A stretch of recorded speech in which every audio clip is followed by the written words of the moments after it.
एक रिलेशन कल बताया था मैंने, tan theta one equal to tan theta by cos delta. तो tan theta one equal to tan 30 degree by cos 45 degree. Tan 30 की value 1/√3, cos 45 1/√2। तो ये हो गया √2 बाय √3 टेन थीटा वन। तो theta one tan inverse √2 by 3।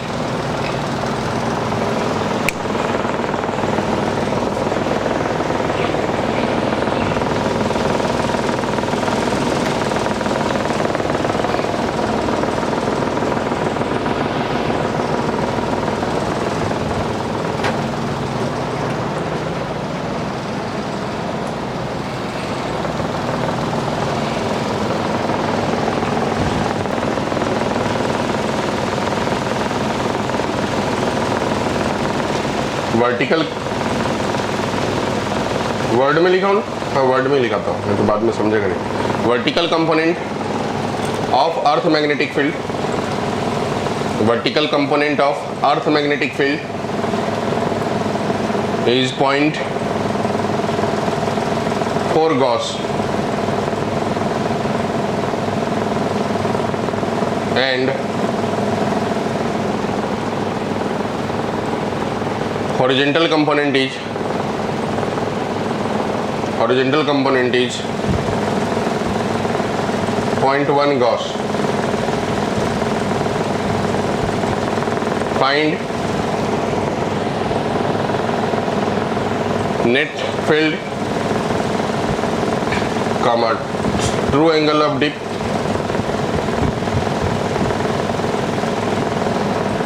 and angle of dip in a plane, angle of dip in a plane inclined at 60 degree with magnetic meridian. Angle of dip in a plane inclined at 60 degree with magnetic meridian. Angle of dip in a plane inclined at 60 degree magnetic meridian.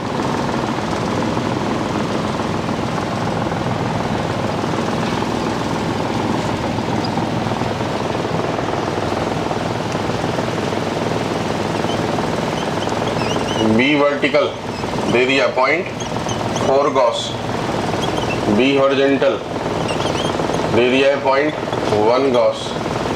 तो net तो निकाल लो, √0.1 का square plus 0.4 का square 0.17।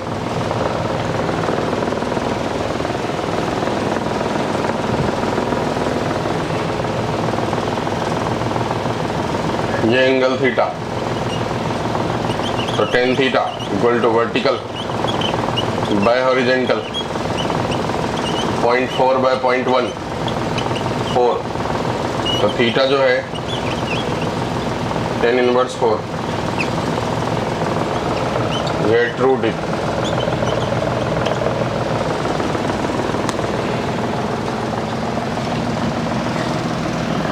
Equal to tan theta बोले तो 4 by cos 60 degree, 4 by 1 by 2 8। तो theta one हो गया 10 इनवर्स 8। अगला सवाल,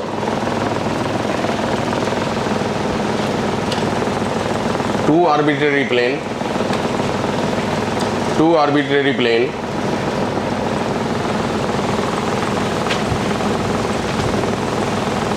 are at right angle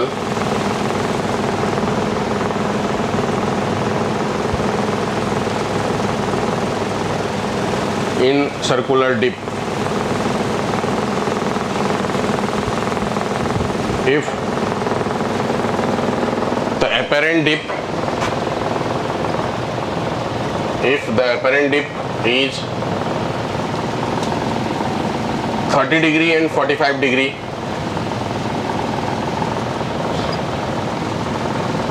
respectively, then find a true angle of dip. Then find true angle of dip.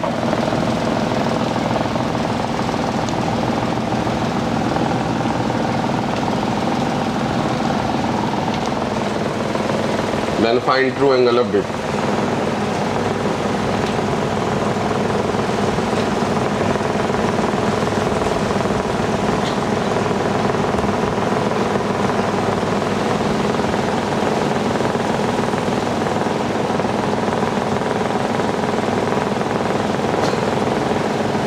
Formula क्या लगाएंगे?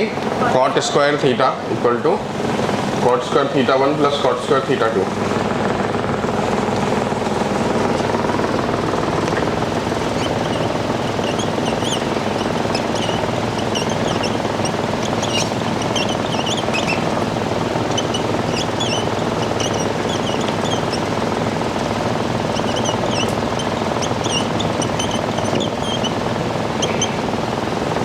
की वैल्यू √3 होता ना शायद।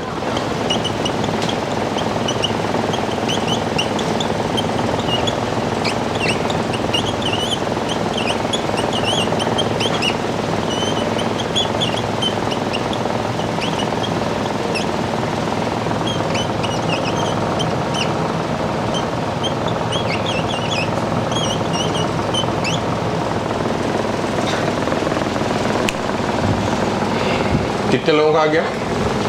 ठीक, नेक्स्ट लिखेंगे न्यूट्रल पॉइंट। न्यूट्रल पॉइंट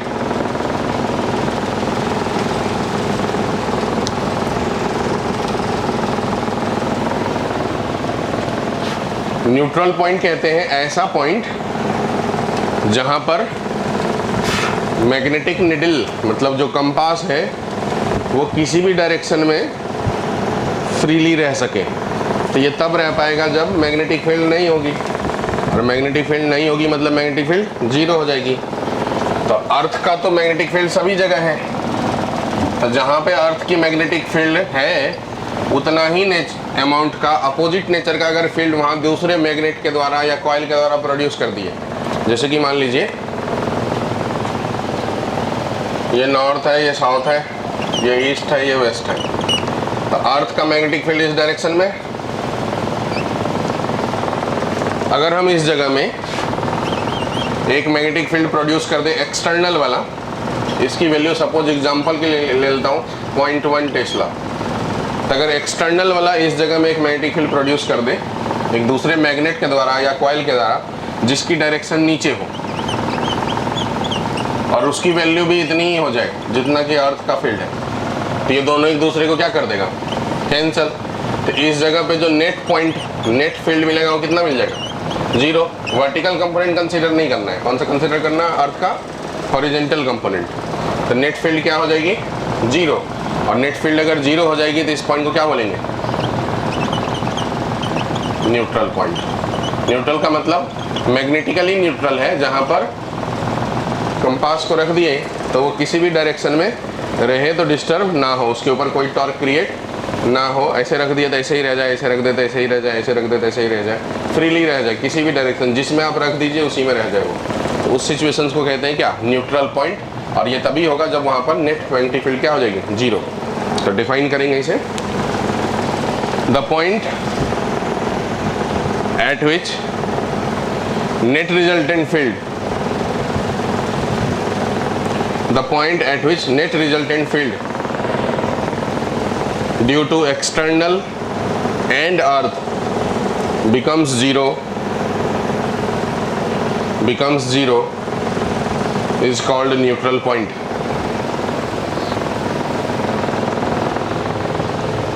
नीचे ये डायग्राम बना देंगे।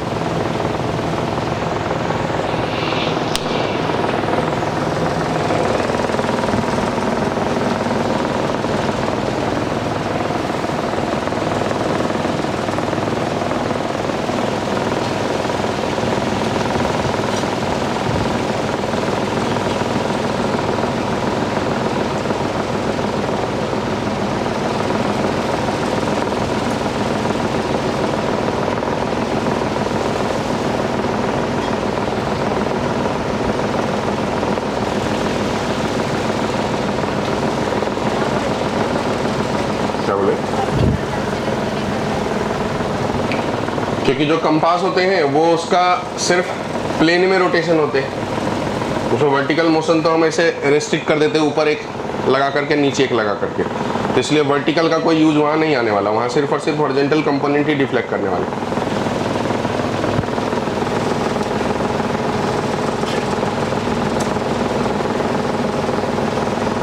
कंपास में वर्टिकल मोशन रेस्ट्रिक्टेड रहता है, तो रोका हुआ रहता है। बना दिए।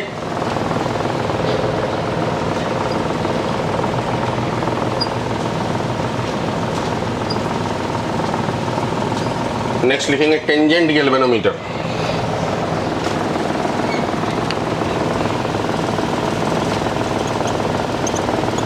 टेंजेंट गैल्वेनोमीटर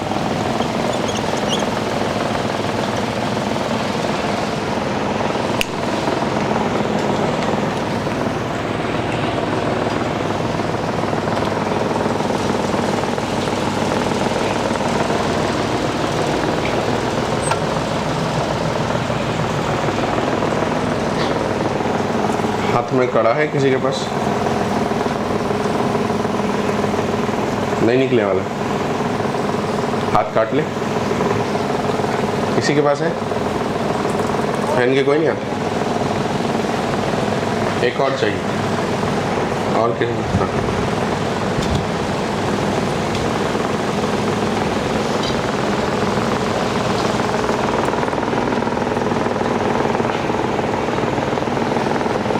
बिल्कुल ऐसा होता है।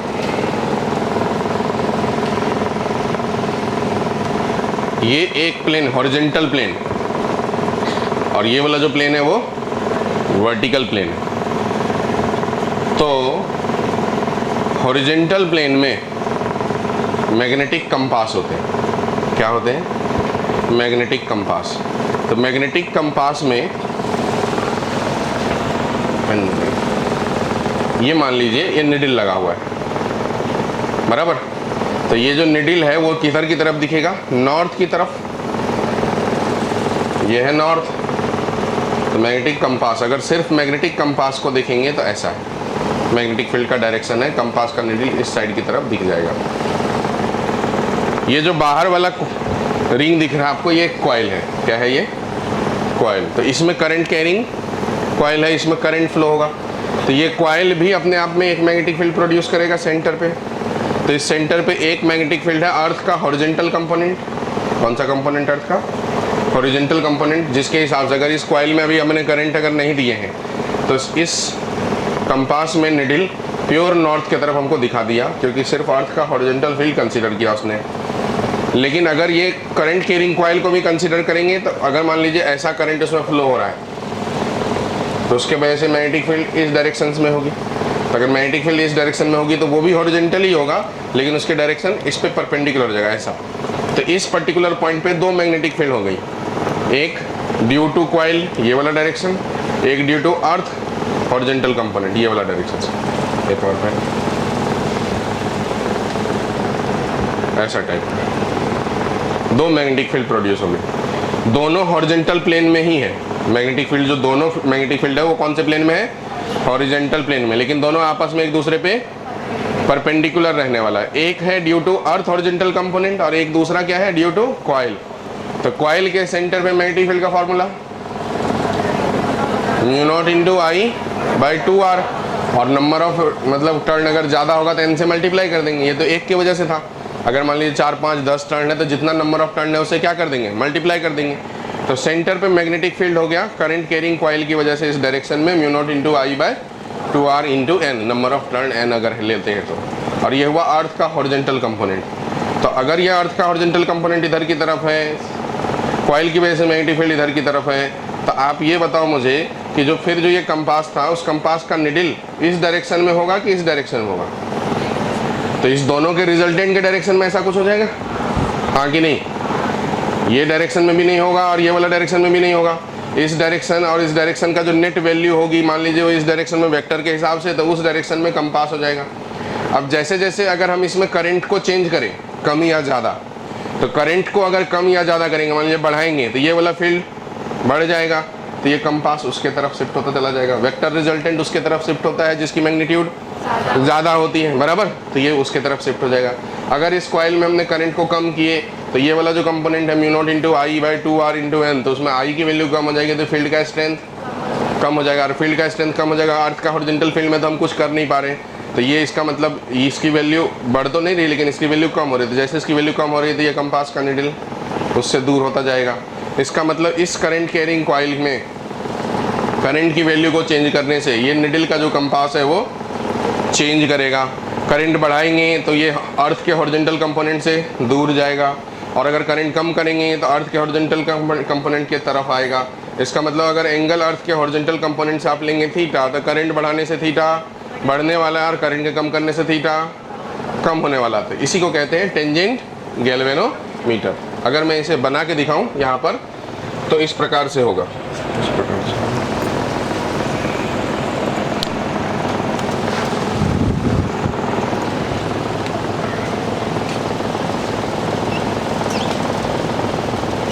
ये हॉरिजॉन्टल कंपास मतलब इसमें निडल लगा हुआ है ऐसा, और ये वर्टिकल कॉइल है, या इस प्रकार से करते तो अच्छा रहता है।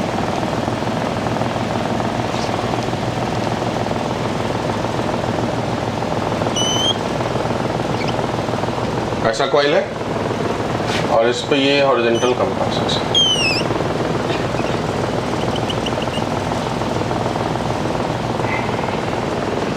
ठीक है, तो इस जगह पे मान लीजिए अर्थ का हॉरिजॉन्टल कंपोनेंट इस डायरेक्शन में, अर्थ हॉरिजॉन्टल कंपोनेंट, और कॉइल में जो करंट फ्लो हो रहा है आई, उसके वजह से इस पे परपेंडिकुलर इस डायरेक्शन में मैग्नेटिक फील्ड है due to external, due to coil.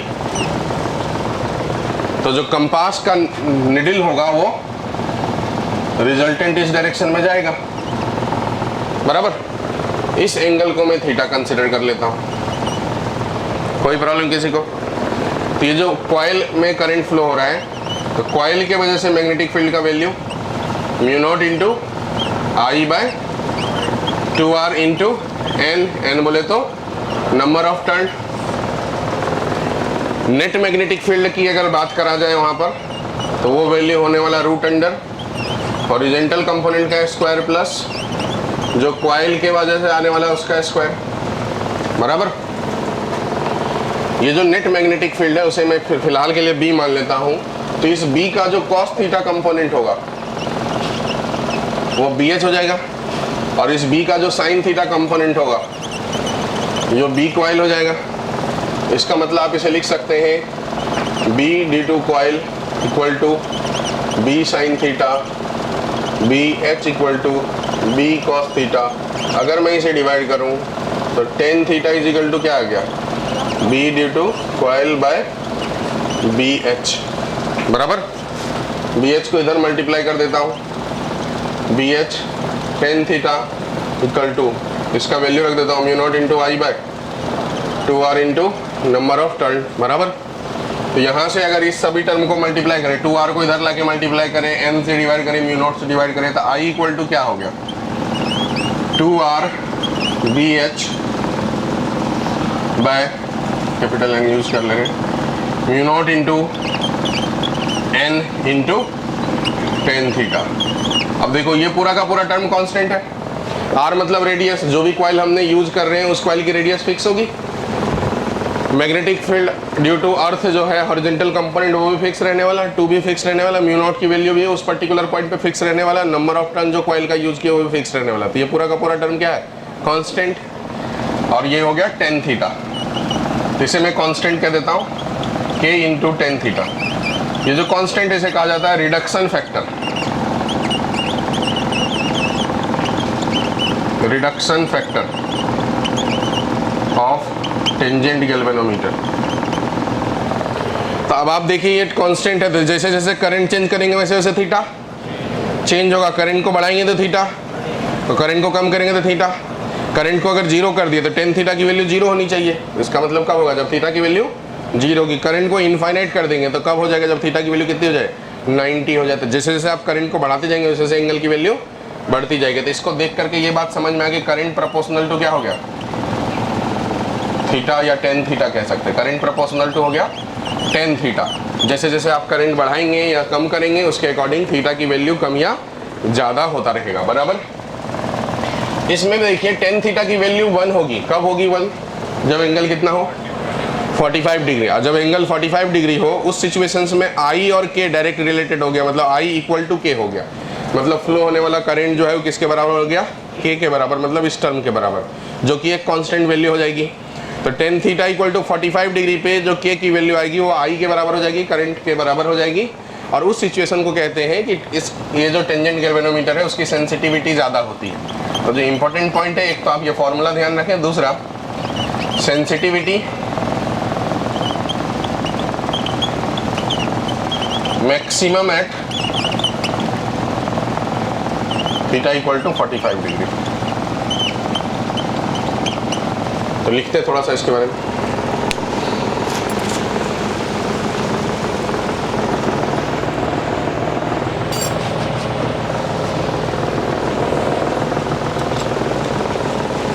मैं लिखा हूँ, अच्छा लिखो, लिखेंगे it is used to measure current, it is used to measure current.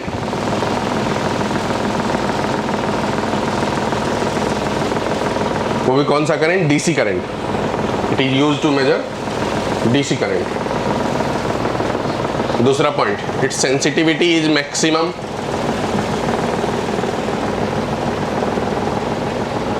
at 45 degree angle।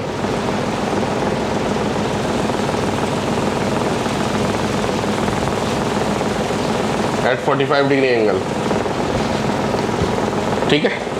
नीचे फॉर्मूला लिख देंगे I इक्वल टू ये दोनों बातें नीचे लिख डालें। इतना काम का है, फिर बाकी डायग्राम वग्राम मन है तो बनाइए। एक्चुअली में जो निडल है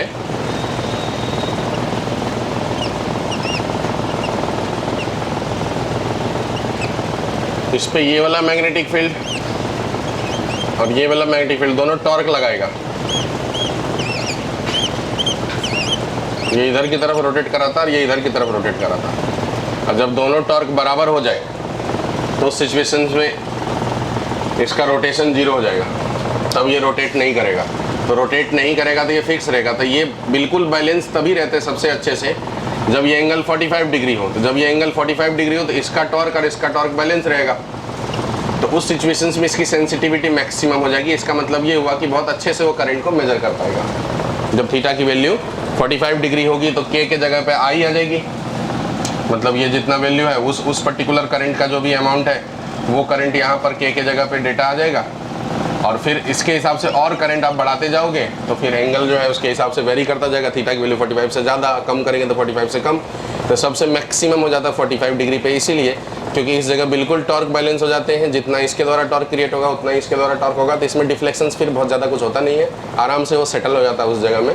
तो सेंसिटिविटी मतलब अच्छे से वो करंट मेजर कर लेता है, ठीक है। क्या बोला मैंने, फिर मैग्नेटाइजिंग फील्ड, मैग्नेटाइजिंग फील्ड, और इसी को मैग्नेटिक इंटेंसिटी भी कहते हैं। मैग्नेटाइजिंग फील्ड और मैग्नेटिक इंटेंसिटी और मैग्नेटिक इंटेंसिटी, इसे H से डिनोट करते हैं, कैपिटल H से। इसका फॉर्मूला हो जाएगा V not by mu not, magnetic field bye mu not.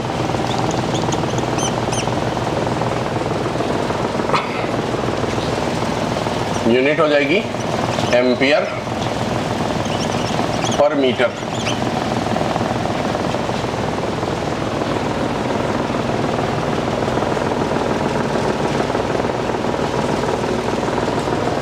Vector quantity है ये।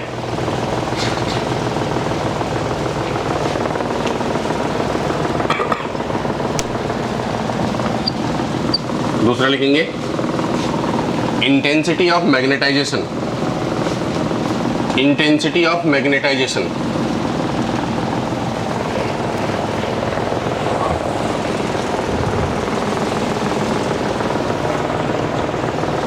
intensity of magnetization.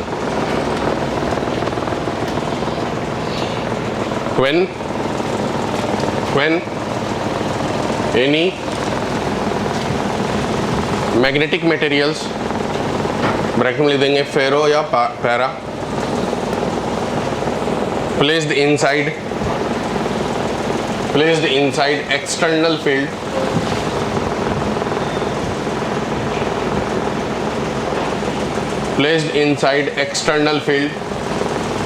then magnetic properties induced in material. This phenomena is called magnetization. Yeah, this process is called magnetization. This process is called magnetization. This process is called magnetization. Magnetization.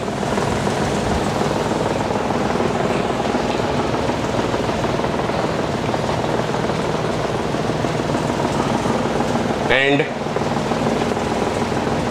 the intensity of it is called intensity of magnetization.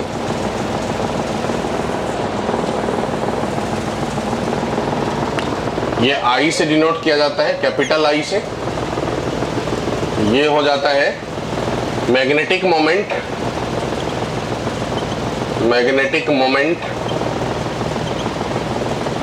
Per unit volume.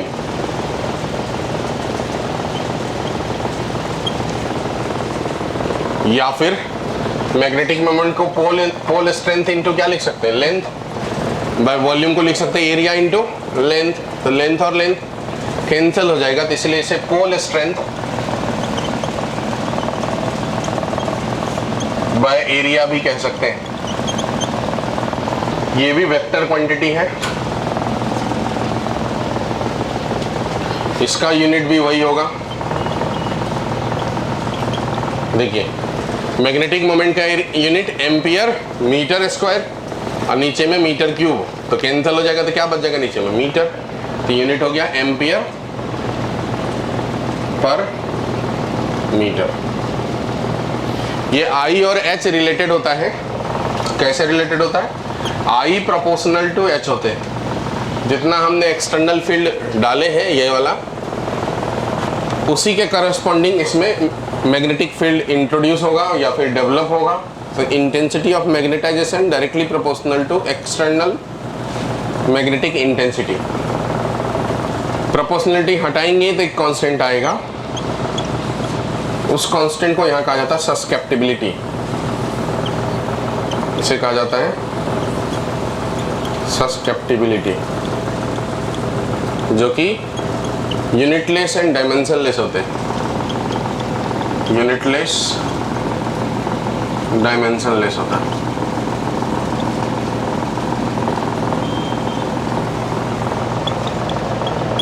तो ये I और H related हो गया, दोनों का unit इसीलिए same है।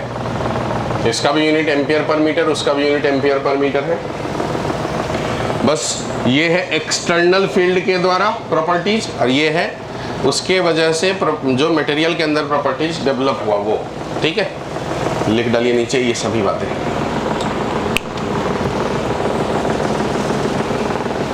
I का मतलब, I और H में कंफ्यूज नहीं होना। I का मतलब intensity of magnetisation, intensity of magnetisation. नाम में कंफ्यूजन होता है बाद में चल करके। और ये है मैग्नेटिक इंटेंसिटी, मैग्नेटिक इंटेंसिटी।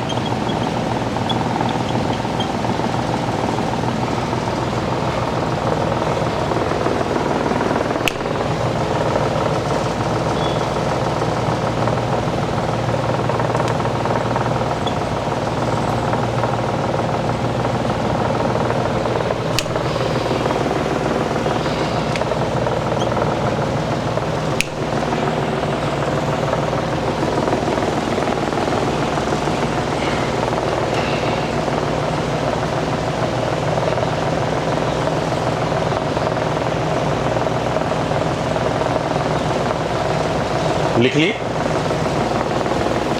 तो जब किसी मैग्नेटिक सब्सटेंस को एक्सटर्नल फील्ड के अंदर, जैसे कि मान लीजिए ये हमारा एक मैग्नेटिक मटेरियल है, पैरामैग्नेटिक सब्सटेंस, यहाँ पर इस क्लासरूम के अंदर मैग्नेटिक फील्ड है, इस साइड से फील्ड आ रहा है, इधर की तरफ जा रहा है। तो ये जो फील्ड बाहर में प्रेजेंट है वो है एक्सटर्नल मैग्नेटिक फील्ड, और उसकी जो इंटेंसिटी है उसे कहते हैं एच।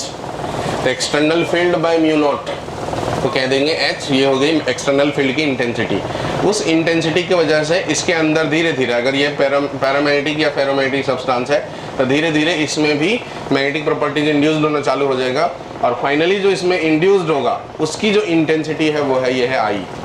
बात समझ में आ गया? इसमें एक्सटर्नल की वजह से जो मैग्नेटिक प्रॉपर्टीज इंड्यूस्ड हुआ, अब इसे हम ले जाकर के कहीं यूज करेंगे, अगर इसमें मैग्नेटिक प्रॉपर्टीज इंड्यूस्ड होगा तो ये अपने आप में एक मैग्नेट की तरह काम करेगा। भले ही वो थोड़ी देर के लिए रहेगा, उसमें टेम्पररी रहेगा, कुछ देर इसमें मैग्नेटिक प्रॉपर्टीज रहेगा, फिर खत्म हो जाएगा, लेकिन जितना देर इसमें मैग्नेटिक प्रॉपर्टीज रहेगा उतना देर ये मैग्नेट के रूप में काम करने वाला है। और इसके अंदर जो मैग्नेटिक प्रॉपर्टीज इंड्यूस करा दिए वो दूसरे की वजह से हुआ है, तो जो दूसरे जिसकी वजह से हुआ है एक्सटर्नल फील्ड, उसकी इंटेंसिटी को एच कहते हैं, और इसमें जो डेवलप हुआ है मैग्नेटिक फील्ड उसकी जो इंटेंसिटी है उसे कहते हैं आई, मतलब इंटेंसिटी ऑफ मैग्नेटाइजेशन। मैग्नेटाइजेशन करने के बाद, मतलब इस प्रोसेस को कहते हैं मैग्नेटाइजेशन, इसमें मैग्नेटिक प्रॉपर्टीज इंड्यूस करने का प्रोसेस है मैग्नेटाइजेशन। मैग्नेटाइजेशन करने के बाद इसके अंदर जितनी प्रॉपर्टीज इंड्यूस्ड हुआ उसकी जो इंटेंसिटी है, इसलिए इसे कहते हैं इंटेंसिटी ऑफ मैग्नेटाइजेशन, आई से डिनोट करते हैं, और ये उतना ही होगा जितना कि एक्सटर्नल फील्ड होगा। एक्सटर्नल फील्ड की वैल्यू ज़्यादा करेंगे तो इसमें मैग्नेटिक प्रॉपर्टीज ज़्यादा इंड्यूस्ड होगा, एक्सटर्नल फील्ड की वैल्यू कम करेंगे जिसमें प्रॉपर्टीज कम इंड्यूस्ड होगा। इसीलिए कहा जाता है intensity of magnetisation directly proportional to magnetic intensity. Proportionality हटाए, एक कांस्टेंट आया, इसको कहते हैं सस्केप्टिबिलिटी। ये यूनिटलेस और डायमेंशनलेस होने वाला है। यहाँ पर जो ये सस्केप्टिबिलिटी है ये मैग्नेटिक सस्केप्टिबिलिटी है, ठीक है। अब अगर किसी मटेरियल के अंदर, अच्छा ये सब हटाओ,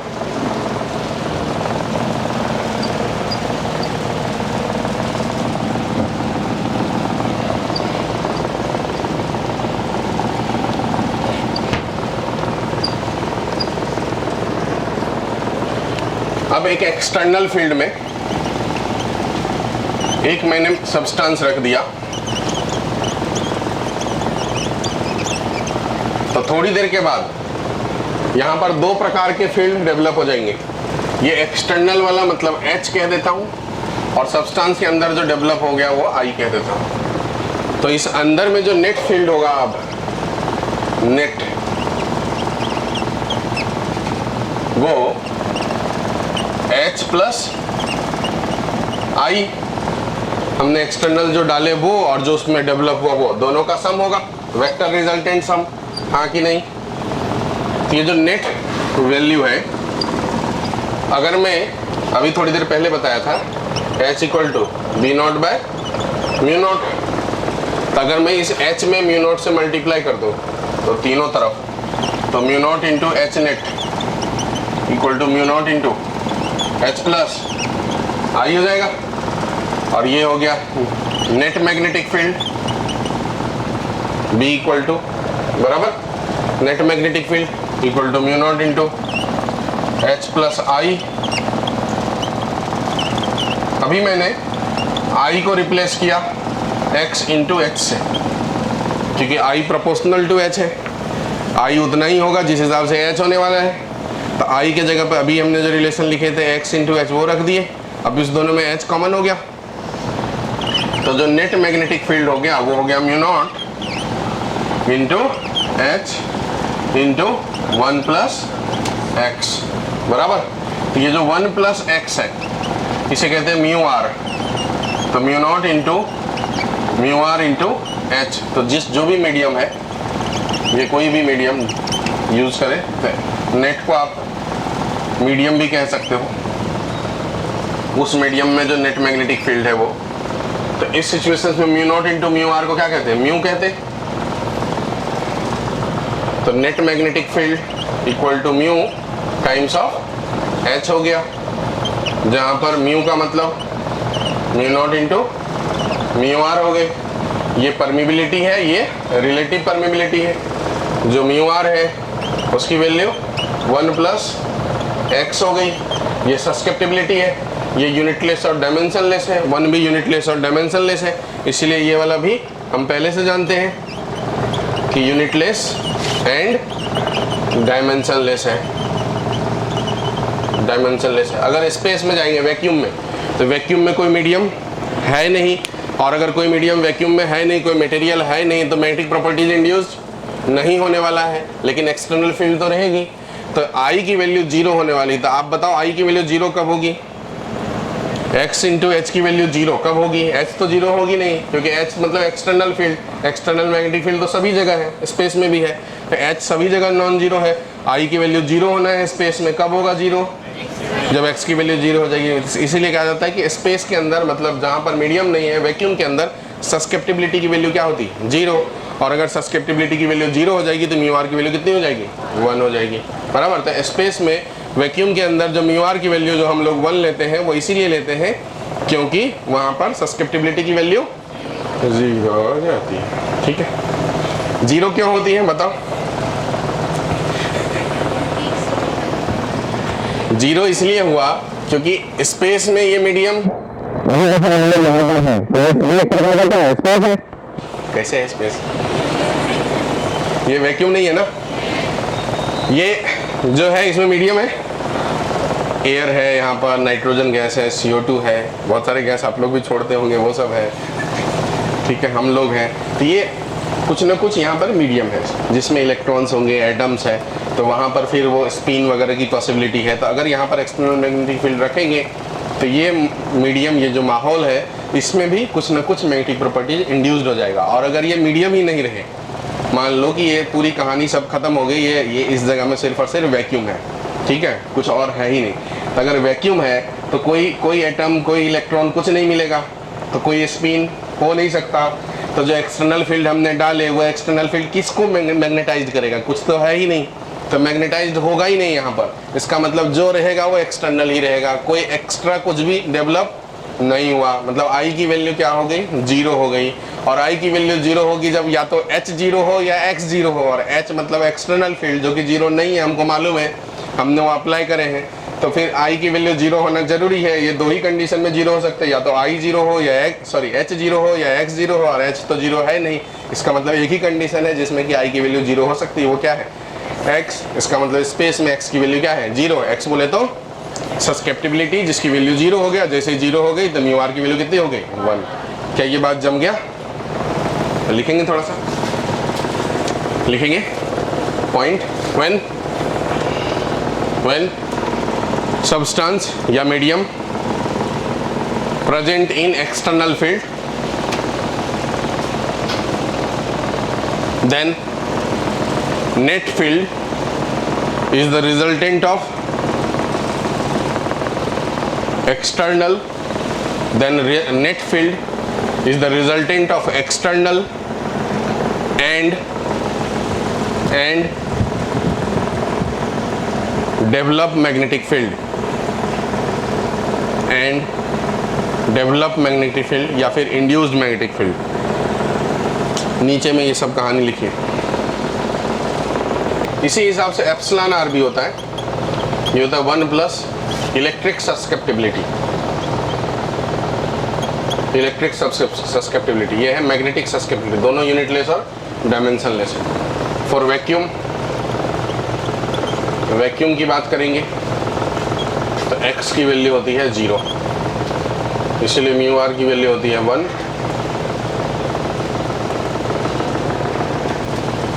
वो इन्वर्सली प्रोपोर्शनल टू टेम्परेचर होता है, तो टेम्परेचर के बढ़ाने से सस्केप्टिबिलिटी की वैल्यू कम होगी, और अगर सस्केप्टिबिलिटी की वैल्यू कम होगी तो अभी देखिए हमने net magnetic field equal to लिखे थे mu naught into H plus I, मतलब X into H।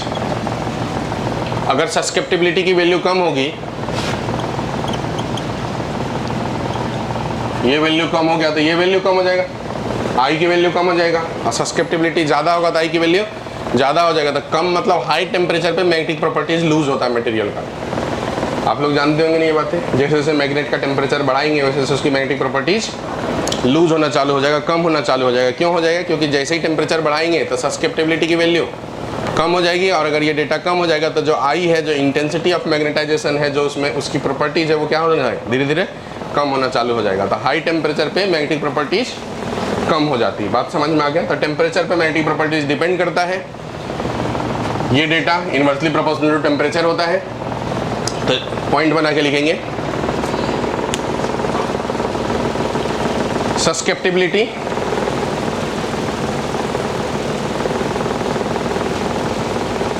depends on temperature.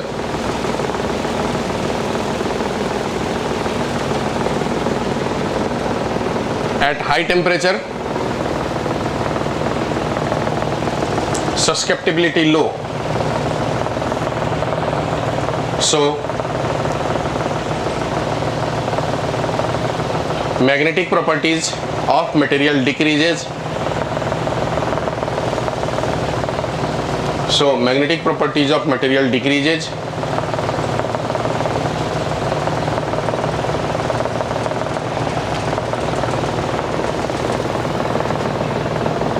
नीचे ये x inversely proportional to temperature लिख देंगे।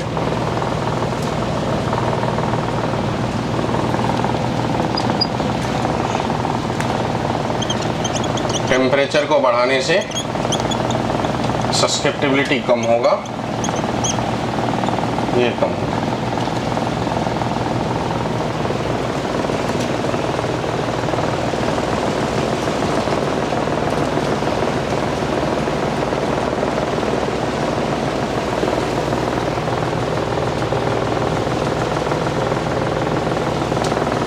हो गया? सस्केप्टिबिलिटी के बारे में लिखेंगे, ये डायामैग्नेटिक सब्सटेंस के लिए नेगेटिव होता है एंड लो, छोटा। पैरामैग्नेटिक के लिए पॉजिटिव होता है, छोटा होता है। एंड फेरोमैग्नेटिक के लिए पॉजिटिव होता है एंड बड़ा होता है।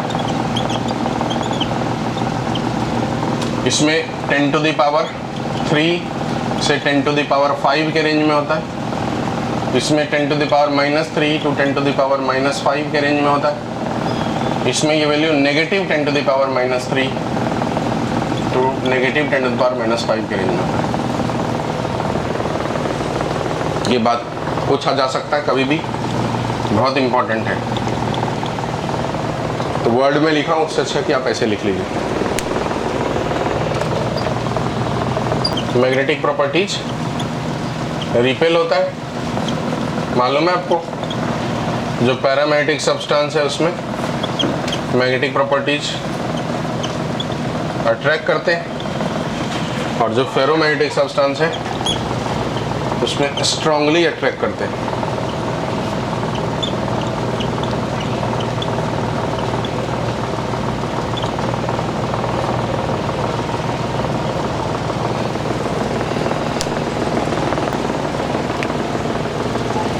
तो होता ऐसा है कि जो एनर्जी डेंसिटी है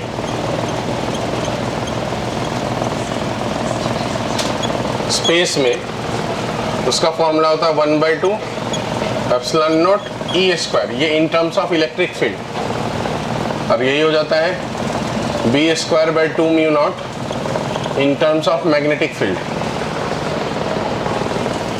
तो दोनों आपस में एक दूसरे के बराबर एनर्जी डेंसिटी बोले तो एनर्जी पर यूनिट वॉल्यूम, मतलब जूल पर मीटर क्यूब इसका यूनिट है। तो अगर दोनों को आपस में इक्वल कर दे तो half epsilon naught E² equal to B²/2 mu naught. यहाँ से 2 कैंसिल हो जाएगा, इसको इधर लाके मल्टीप्लाई करते हैं तो एप्सिलॉन नॉट म्यू नॉट की वैल्यू B/E का स्क्वायर, उल्टा कर लेता हूँ तो E/B का जो स्क्वायर है वो हो गया 1/म्यू नॉट इंटू एप्सिलॉन नॉट। तो E/B हो जाएगा 1/√अंडर mu naught into epsilon naught, और यही है speed of light. Speed of light. आप बताएंगे कि सर ये कैसे पता चला? हमने इलेक्ट्रिक फील्ड मैग्नेटिक फील्ड को अगर फोर्स को इक्वल करेंगे तो Q into E equal to Q into V into B, तो यहीं से E बाय बी जो है वो वेलोसिटी के बराबर है। अब ये डेटा को अगर आप रखेंगे, म्यू नॉट की value 4 pi 10 to the power -7, 4 pi 10 to the power -7 into epsilon naught का डेटा रखेंगे 8.85, तो 10 टू द पावर -12, ठीक है। तो ये हो जाएगा 8.85 इंटू 4 पाई, तो पाई को 3 लेता हूँ, इसको 9 लेता हूँ, तो 9 का बाहर आ जाएगा 3 और 12 हो जाएगा ये रूट के अंदर, और 10 टू द पावर कितना हो जाएगा ये -19, तो -19 तो -18, तो 10 टू द पावर 9 ले लेता हूँ, माइनस हो जाएगा रूट अंडर 1.2 करीब अप्रॉक्स में, तो ये 10 टू द पावर 9 ऊपर गया, तो कितना हो जाएगा 10 into 10 to the power 8 by 3 into root under 1.2, 121 जो है वो 11 का स्क्वायर है, तो 1.1 ले सकते हैं आप, 10 by 3 into 1.1 10 to the power 8, और जब इसे करेंगे तो 10 bye 3.3,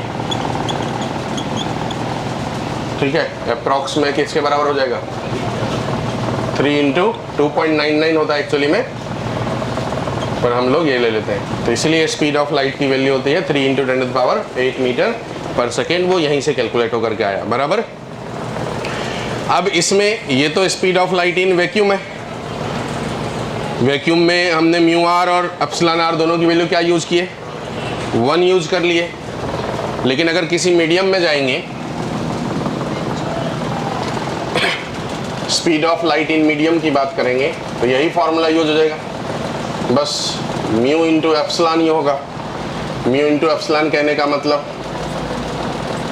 1 by root under mu naught mu R epsilon naught epsilon R, इसे हम लोग थोड़ा सा रीअरेंज करके ऐसा लिख सकते हैं, mu naught epsilon naught mu R epsilon R, दो अलग अलग रूट के अंदर, तो ये वाला term speed of light in air हो गया या वैक्यूम हो गया, बाय ये वाला जो टर्म है, इसमें नीचे वाला टर्म रिफ्रैक्टिव इंडेक्स कहलाते हैं, ये जो म्यू है रिफ्रैक्टिव इंडेक्स ऑफ मीडियम, ये भी unitless and dimensionless है, इसका फॉर्मूला क्या हो जाएगा under root mu R into epsilon R, इसीलिए वैक्यूम में जब जाते हैं तो म्यू आर भी 1 एप्सिलॉन आर भी 1, तो म्यू की वैल्यू 1, तो एयर के लिए जो हम लोग रिफ्रैक्टिव इंडेक्स मान लेते हैं वो क्यों लेते हैं, क्योंकि म्यू आर की वैल्यू 1 है और एप्सिलॉन आर की वैल्यू भी 1 है, बराबर। इतनी बात आपको समझ में आ गया, तो speed of light in medium equal to speed of light in vacuum by refractive index of medium, ठीक है। अब इस चीज़ों को देख करके अब ये कैलकुलेशन हटा दोगे तो आपको समझ में आ गया ना कि यही इसी को सॉल्व करके आ जाएगा।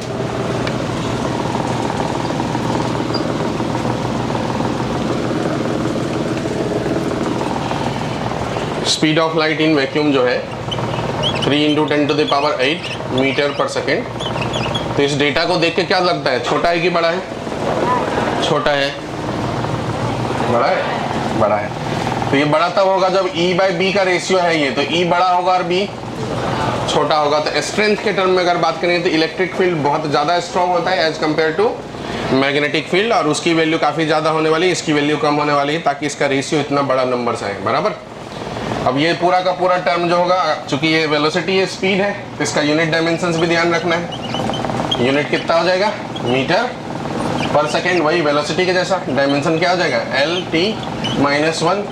अब इसमें बहुत चीज़ें बदल बदल के पूछ सकता है, आपको 1 bye mu naught epsilon not का यूनिट पूछ लेगा, तो मीटर स्क्वायर पर सेकेंड स्क्वायर, मतलब रूट गायब कर दिया तो ठीक है, फिर ये 1 बाय टर्म को गायब कर दिया, सीधा सीधा म्यू नॉट एप्सिलॉन नॉट का पूछ लेगा, तो ये टर्म भी पलट जाएगा, डायमेंशंस भी पलट जाएंगे, बराबर। कर पाओगे कि नहीं कर पाओगे जब आएगा सवाल, तो नहीं कर पाएंगे शायद। मतलब मैं ये कह रहा हूँ कि अगर 1/μ0 बोला तो क्या लिखेंगे हम डायमेंशन, रूट गायब हो गया, L² T-2 बराबर। और अगर इसको रेसिप्रोकल करके पूछ लिया आपको μ0 का बताओ तो क्या लिखेंगे, L पे पावर -2 T पे पावर 2 बराबर। फिर इसके अकॉर्डिंग यूनिट, तो इसके यूनिट और डायमेंशंस वगैरह भी पूछा जा सकता है। तो क्या आप इसे लिख लेंगे। जब हम लोग किसी सब्सटेंस के अंदर मैग्नेटिक प्रॉपर्टीज इंड्यूस कराने के लिए एक्सटर्नल फील्ड में रखते हैं तो सोमैटिक प्रॉपर्टीज इंड्यूस्ड हो जाता है।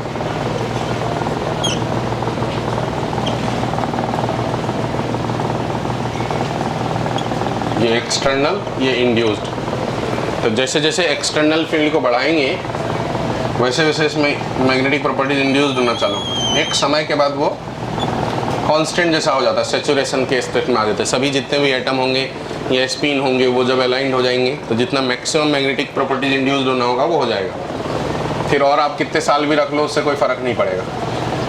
इसको कहते हैं मैग्नेटाइजेशन। अब मैं इसी के अंदर अपोजिट डायरेक्शन का फील्ड रख दिया, इसको डीमैग्नेटाइज करना चालू किया। तो डीमैग्नेटाइज जब करने जाएंगे तो इसकी मैग्नेटिक प्रॉपर्टीज लॉस होगा, तो धीरे धीरे धीरे धीरे धीरे धीरे धीरे कम होंगे। लेकिन ये जीरो नहीं होता जब एच की वैल्यू उल्टे डायरेक्शंस में, मतलब एच की वैल्यू धीरे धीरे कम किए। तो पहले इस एच ज़्यादा था, एच को पहले जीरो पे लाए, फिर जीरो से फिर एच को अपोजिट में बढ़ाए। तो जब एच की वैल्यू जीरो करे तब इसके अंदर मैग्नेटिक प्रॉपर्टी जीरो नहीं हुआ, कुछ न कुछ बच गया। तो ये जो बच गया इसे कहते हैं रिटेंटिविटी, रिटेन रह गया, रिटेंटिविटी। अब उसको जीरो करना है तो अपोजिट फील्ड हमने डाले, अपोजिट फील्ड डाले तो वो पीछे की तरफ गया और किसी पर्टिकुलर वैल्यू जब हमने अप्लाई कर चुके हैं तब जाकर के वहाँ जीरो होगा डेटा, मतलब आई की वैल्यू जीरो हो गई। अब उस फील्ड को और कंटिन्यू रख रहे हैं तो अपोजिट डायरेक्शंस में उसके अंदर मैग्नेटिक प्रॉपर्टीज इंड्यूस्ड हो जाएगा। ये भी एक समय के बाद कांस्टेंट हो जाएंगे। फिर अब वापस से उसको जीरो करना है तो इस फील्ड को फिर से यहाँ से जीरो करना चालू किया हमने, तो ये गम होना चालू हो गया, लेकिन फिर भी कुछ न कुछ रह गया। तो इसको भी कहते हैं रिटेंटिविटी। मतलब ये पॉइंट अगर O है, ये पॉइंट A है, ये पॉइंट P है, तो रिटेंटिविटी OA एंड OP, ये जो है उसे कहते हैं रिटेंटिविटी। अब इस जीरो से फिर से पहले वाला फील्ड देना चालू करें, H के तरफ लेके जाना चालू करें। तो पहले वाला फील्ड देना चालू करते, फिर किस पहले उसकी प्रॉपर्टीज अभी जीरो हुआ नहीं है, अपोजिट डायरेक्शन में दे रहे हैं तो ये जाकर के जीरो हो जाएगा और फिर ये बढ़ते बढ़ते उसी जगह पे पहुंच जाएगा। तो ये एक प्रकार का लूप जैसा कुछ बन गया, इसी को कहते हैं हिस्टेरेसिस लूप। इसमें ये वाला जो टर्म है जो दिख रहा है तो ये है कि उसको करेक्ट करने के लिए, मैग्नेटिक प्रॉपर्टीज को ख़त्म करने के लिए इतना नेगेटिव डायरेक्शन का हमको फील्ड जो है वो अप्लाई करना पड़ा, तब जाकर के इंटेंसिटी जीरो हुई। इसे कहते हैं कोर्सिविटी। मैं ऐसा अगर इसे R और इसे S लिख दूं तो जो OR है एंड OS है वो कहलाते हैं कोर्सिविटी। तो दो चीज़ हो गए, कोर्सिविटी और रिटेंटिविटी। जिस सब्सटेंस के अंदर ये लूप का एरिया बड़ा होगा इसका मतलब उस प्रोसेस में एनर्जी का लॉस ज़्यादा हुआ है, और जिस सब्सटेंस में इस लूप का एरिया कम होंगे इसका मतलब उस प्रोसेस में एनर्जी का लॉस कम हुआ है। तो जो एनर्जी लॉस है इस प्रोसेस में, energy loss directly proportional to area of hysteresis loop. इसका मतलब अगर इस प्रोसेस में एनर्जी लॉस हमको कम चाहिए तो ये वाला गैप छोटा चाहिए, ये वाला गैप भी छोटा चाहिए। तो ये छोटा चाहिए मतलब ये भी छोटा, ये जितना बड़ा उतना ही बड़ा ये होगा, ये जितना बड़ा उतना ही बड़ा ये होगा। तो कोर्सिविटी भी कम चाहिए और रिटेंटिविटी भी कम चाहिए। तो मिनिमम लॉस होने के लिए, लॉस को मिनिमाइज करने के लिए ऐसे मटेरियल यूज़ करना है जिसकी कोर्सिविटी और रिटेंटिविटी क्या हो, लो हो। और अगर लॉस को ज़्यादा करना है, बढ़ाना है, तो फिर उसमें कोर्सिविटी और रिटेंटिविटी क्या होनी चाहिए, हाई होनी चाहिए।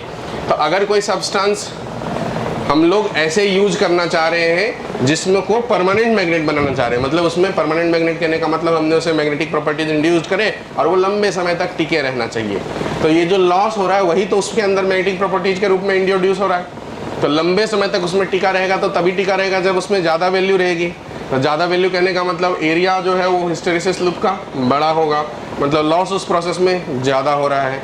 तो एरिया बड़ा कब होगा? जब रिटेंटिविटी और कोर्सिविटी हाई होंगे। तो अगर हमको परमानेंट मैग्नेट बनाना है किसी मटेरियल का तो हम लोग ऐसे मटेरियल यूज करेंगे जिसकी रिटेंटिविटी और कोर्सिविटी दोनों क्या होना चाहिए? हाई होना चाहिए। ठीक है, जैसे कि सॉफ्ट आयरन से थोड़ी परमानेंट मैग्नेट बनता, जैसे कि स्टील, ठीक है, एल्युमिनियम कोबाल्ट का एलॉय और स्टील, ये दोनों जो है उसकी रिटेंटिविटी और कोर्सिविटी लिखा देंगे हम। रिटेंटिविटी और कोर्सिविटी हाई रहती है तो इसलिए इसे परमानेंट मैग्नेट के लिए यूज़ करते हैं। और अगर कभी हमको यूज़ करना हो ऐसे जिसमें हमको लॉस कम चाहिए, ये प्रोसेस हमारा मेन प्रोडक्ट नहीं है, ये हमारा बाय प्रोडक्ट है। जैसे कि हम लोग ट्रांसफार्मर के अंदर जो कॉइलिंग करते हैं तो कॉइलिंग के लिए जो शाफ्ट यूज़ करते हैं, मतलब जो सपोर्ट यूज़ करते हैं, जो कोर मटेरियल यूज़ करते हैं, तो ट्रांसफार्मर के अंदर एसी करंट फ्लो होते रहता है। तो एसी करंट अपना डायरेक्शंस बार बार बदलते रहता है। तो करंट के वजह डायरेक्शन बदलने से मैग्नेटिक फील्ड के डायरेक्शंस भी बदल रहे हैं। तो मैग्नेटिक फील्ड पहले इस डायरेक्शन में, फिर उस डायरेक्शन में, इस डायरेक्शन में, उस डायरेक्शन, मतलब बार बार मटेरियल जो है अंदर में मैग्नेटाइज होगा और डीमैग्नेटाइज होंगे। तो ये लूप बार बार बनता रहेगा। तो वहाँ जो डीमैग्नेटाइज और मैग्नेटाइज का प्रोसेस है वो हमारा मेन प्रोसेस नहीं है, हमारा तो जो वहाँ आउटपुट दूसरा है, ये हमारा बाय प्रोडक्ट है जो साइड में हो रहा है। तो वहाँ पर हमको मिनिमम लॉस करना है। तो मिनिमम लॉस करने के लिए क्या करना पड़ेगा? रिटेंटिविटी और कोर्सिविटी कम वाला मटेरियल यूज़ करना पड़ेगा, जैसे कि सॉफ्ट आयरन। इसीलिए ट्रांसफार्मर के कोर बनाने के लिए जो है हम लोग कैसे मटेरियल यूज़ करते हैं? सॉफ्ट आयरन, ताकि उसकी रिटेंटिविटी और कोर्सिविटी लो हो तो मिनिमम लॉस हो। इसी तरीके से इलेक्ट्रोमैग्नेट बनाने के लिए, इलेक्ट्रोमैग्नेट भी टेम्पररी मैग्नेट है, इलेक्ट्रोमैग्नेट बनाने के लिए भी जो मटेरियल यूज़ होता है वो सॉफ्ट आयरन, मतलब जिसकी रिटेंटिविटी और कोर्सिविटी क्या हो? लो हो। जम गया बातें? लिखेंगे थोड़ा सा।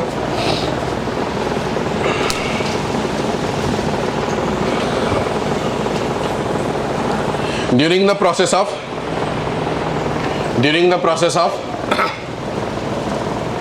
magnetization and demagnetization,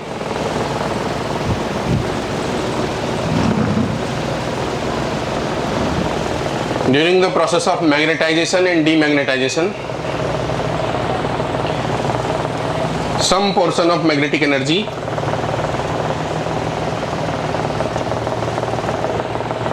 stored in material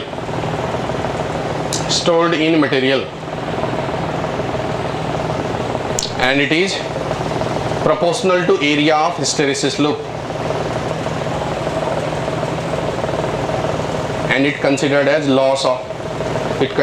loss.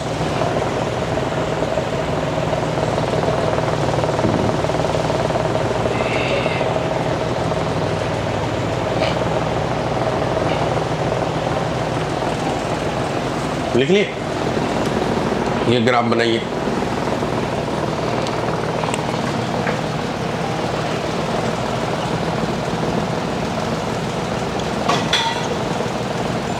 कौन गए?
Low retentivity and कोर्सिविटी।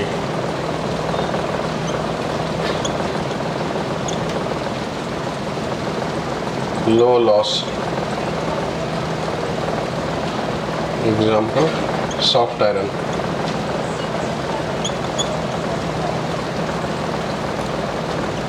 Used for temporary magnet, electromagnet,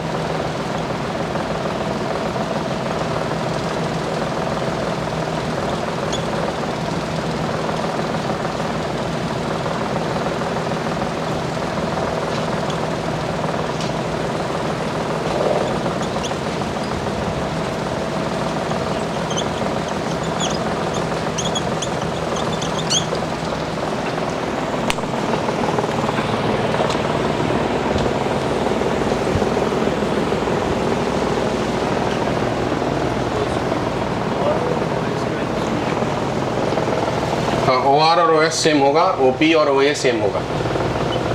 material तो वही है ना, बस डायरेक्शंस बदल रहे हैं और क्या। ग्राफ बनाने में भले ही कम ज़्यादा दिख रहा हो, लेकिन ये डेटा और ये डेटा सेम रहने वाला, और ये डेटा और ये डेटा सेम रहने वाला।